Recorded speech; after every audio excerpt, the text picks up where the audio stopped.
Hello everyone, it's me Shobha and she is my सोल्टिना।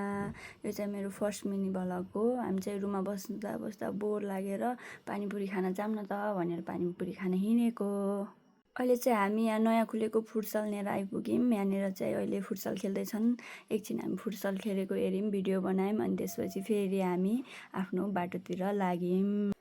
अनि यो चाहिँ म हो। सोल्टिनाले चाहिँ अहिले मेरो भिडियो बनाइदिँदै हुनुहुन्छ। अनि त्यसपछि सोल्टिनाले चाहिँ मलाई आज सोल्टिनाले पानीपुरी खुवाउनु हुने भयो या भनेर रमाउँदै हुनुहुन्छ। अनि त्यसपछि हामीहरू हिँड्दैछौँ, तर अँध्यारो भइसक्यो। मान्छेहरू पनि धेरै छन्, मेन रोड भएर पनि होला सायद। फाइनली हामी चाहिँ पानीपुरी खाने ठाउँमा आइपुग्यौँ। उहाँ चाहिँ पानीपुरी पसलको आन्टी हुनुहुन्छ, अनि यतातिर चाहिँ अङ्कल हुनुहुन्छ, अनि यहाँ चाहिँ खाना आएका ग्राहकहरू। अनि हामी चाहिँ यतातिर बसेर पालो कुरिरहेछौँ। उहाँ चाहिँ हाम्रो सोल्टिना।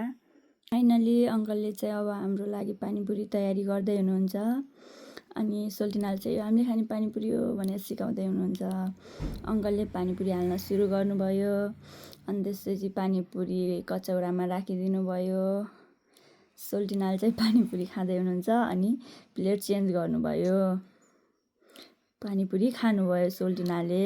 अनि त्यतिले पुगेन भनेर फेरि खाने भनेर सोल्टिनाले फेरि अर्को प्लेट पनि हामीले खान सुरु गऱ्यौँ। अब चाहिँ हामी फर्किन लागेको। सोल्टिनालाई पानीपुरीले मात्रै पुगेन अरे, त्यही भएर फेरि चटपटी पनि खान्छु भन्नुभयो। त्यसपछि चटपटी खाँदै बाटोमा हिँड्दै हुनुहुन्छ, तर किन खै चटपटी अलिक तितो तितो छ भनेर गुनासो गर्दै हुनुहुन्छ। अनि यो चाहिँ हामी रुम जाने बाटो। अब चाहिँ हामी रुम पुग्यौँ। अनि यहाँ चाहिँ हाम्रो घरबेटी अङ्कल हुनुहुन्छ। चाहिँ हामी रुममा पुगिसक्यौँ। आजको लागि यति। Thanks for watching, by.